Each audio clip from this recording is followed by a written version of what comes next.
Hello friends, പുതിയ വീഡിയോയിലേക്ക് എല്ലാവർക്കും സ്വാഗതം.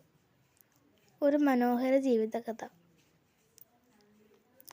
സന്തോഷവും സമാധാനവും നിറഞ്ഞ ജീവിതം 9 വർഷം അതിമനോഹരമായി കഴിഞ്ഞു. ലതയുടെയും ലിജേഷിൻ്റെയും ജീവിതം അങ്ങനെ വളരെ തൃപ്തികരമായ ജീവിതമായിരുന്നു. ആരൊക്കെ എന്തൊക്കെ പറഞ്ഞാലും ലിജേഷ് ലതയുടെ കൂടെ ഉണ്ടായിരുന്നു. ലതയുടെ ആത്മധൈര്യമായിരുന്നു ലിജേഷ്. ലതയ്ക്കും ലിജേഷിനും 3 കുട്ടികളായിരുന്നു.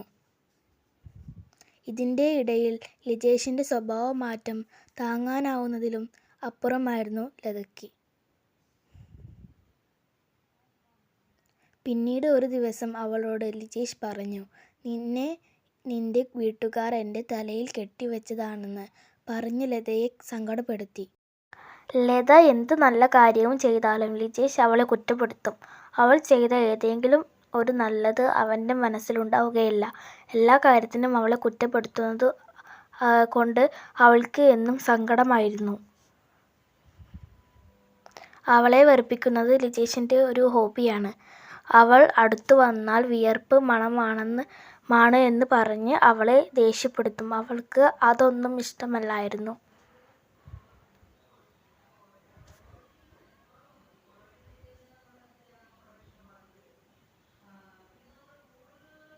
എന്തൊക്കെ പറഞ്ഞാലും ലിജേഷിൻ്റെ അച്ഛനും അമ്മയും അവളുടെ കൂടെ ഉണ്ടായിരുന്നു. ലിജേഷ് അവളെ എന്തെങ്കിലും പറഞ്ഞാൽ അച്ഛനും അമ്മയും അവളുടെ കൂടെ സപ്പോർട്ട് ഉണ്ടായിരുന്നു. അങ്ങനെ ഇരിക്കുമ്പോൾ ആണ് അവളുടെ സാഹചര്യങ്ങൾ അറിഞ്ഞ് അവളെ തേടി ഒരു ജോലി എത്തി. ലിജേഷിൻ്റെ അച്ഛനും അമ്മയ്ക്കും അവൾ ജോലി കിട്ടിയെന്ന് അറിഞ്ഞപ്പോൾ സന്തോഷമായി. അവൾ ആ ജോലി കൃത്യതയോടെ ചെയ്തു. അങ്ങനെ ഒരു മാസം കഴിഞ്ഞപ്പോൾ അവളുടെ ആദ്യത്തെ ശമ്പളം കിട്ടി. അവളെ സപ്പോർട്ട് ചെയ്യുന്നതിന് ലിജേഷിൻ്റെ അച്ഛനും അമ്മയ്ക്കും അവളുടെ ആദ്യത്തെ ശമ്പളത്തിൽ നിന്ന് ഒരു പങ്ക് കൊടുത്തു.